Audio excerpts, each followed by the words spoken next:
This is a Fox News alert. Iranians voting today in a tight presidential election where the country's nuclear program looms large. President Hassan Rouhani facing a very serious challenge from hardliner Ibrahim Raisi. The conservative candidate accuses the incumbent of failing to capitalize on the program, which was supposed to boost Iran's economy. Meanwhile, the U.S. announcing new sanctions over Tehran's ballistic missile program. The sanctions targeting senior Iranian defense officials, as well as a Chinese network accused of helping to fund the program. This comes as President Trump kicks off his very first overseas trip with a visit to Iran's main rival in the region, Saudi Arabia. Let's bring in Mark Dubowitz, CEO of the Foundation for Defense of Democracies. Mark, thank you so much for talking to us. How big of a danger is the Iranian regime to America and our allies, and will the outcome of this election really make any difference?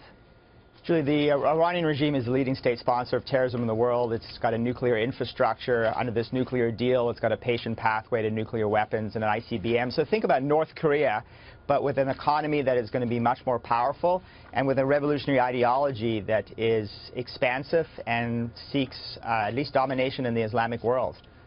This election ultimately, though, has little effect. This is not like the United States in our politics on the Iranian regime, considering the only person with real power in Iran is the supreme leader. So how does that impact the Trump administration's strategy then to get a successful nuclear deal if sanctions don't work? Well, Julie, that's exactly right. I mean, this is not a normal election. This is a sham election. It's going to be a rigged election no matter which way it goes. And it's between two hardcore revolutionaries, Rouhani and Raisi, who are dedicated revolutionaries and are dedicated to imperialism abroad, repression at home, and a nuclear weapons program. How it will affect the Trump administration's policy is that they should ignore this presidential election. They should focus on the supreme leader, Ali Khamenei, who really has all of the power, and they need a comprehensive strategy to use all instruments of American power to subvert and roll back Iranian aggression. Yeah, I mean, first of all, the Office of Foreign Assets Control, OFAC, designates a defense official who facilitated the sale of explosives to Syria, what we just mentioned in the intro there. Talk about Syria and Iran and the relationship there. After President Trump delivered U.S. airstrikes, obviously delivering a very strong, bold message to the Assad regime, what does he do to send a similar message to Iran and China, by the way, considering that China-based network was also designated by OFAC for supporting Iran's military by supplying millions of dollars worth of missile-applicable items?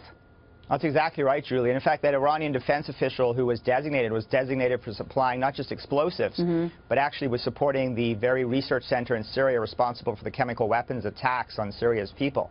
So what the Trump administration needs to do is continue to do what they're doing, which is a much more muscular policy where they recognize that the Assad regime is a close Iranian ally. It is not an ally in the war against ISIS, and that they need to roll back Iranian aggression in Syria, in Iraq, in Lebanon, in Yemen, and they need an all-of-government approach to do that country by country in order to subvert Iranian power. All right, Mark Dubowitz, great to see you. Thank you so much. Thanks, Julie.